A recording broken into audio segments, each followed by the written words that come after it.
अतिशय दुःखद घटना घडलेली आहे। अतिशय अनाकलनीय अशा परिस्थितीमध्ये विमान अपघातामध्ये राज्याचे उपमुख्यमंत्री अजितदादा पवार यांचं दुःखद निधन झाल्याची वार्ता सर्वांना मिळाली आणि संपूर्ण महाराष्ट्रामध्ये शोककळा पसरली। खरं म्हणजे श्री अजितदादा पवार महाराष्ट्रातले एक लोकनेते होते आणि महाराष्ट्राच्या कानाकोपऱ्याची माहिती असलेला, महाराष्ट्राच्या प्रश्नांची जाण असलेला अशा प्रकारचा हा नेता होता की ज्यांच्याबद्दल जनसामान्यांमध्ये प्रचंड मोठी आस्था होती।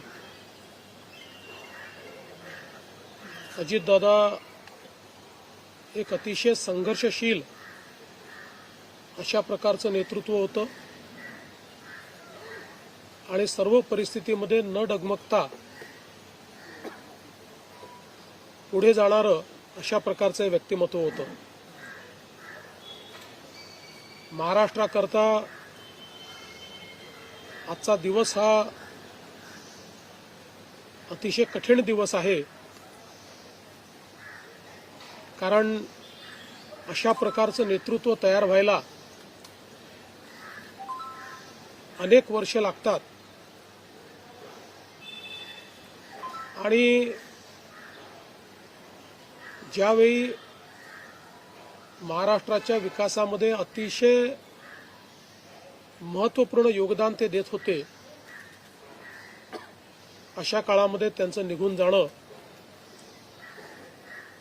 हे अविश्वसनीय आहे, मनाला चटका लावणारा आहे। माझ्याकरता तर वैयक्तिक एक दमदार आणि दिलदार अशा प्रकारचा मित्र या ठिकाणी सोडून गेलेला आहे। त्यांच्या कुटुंबावर देखील हा प्रचंड मोठा आघात आहे। माननीय प्रधानमंत्री महोदय, माननीय गृहमंत्री महोदय सर्वांशी चर्चा करून त्यांनाही घडलेल्या परिस्थितीची सगळी कल्पना मी दिली आहे। त्यांनीही याबद्दल प्रचंड दुःख हे व्यक्त केलेलं आहे। एकूणच देशातच या संपूर्ण प्रकरणामुळे हळहळ पसरलेली आहे।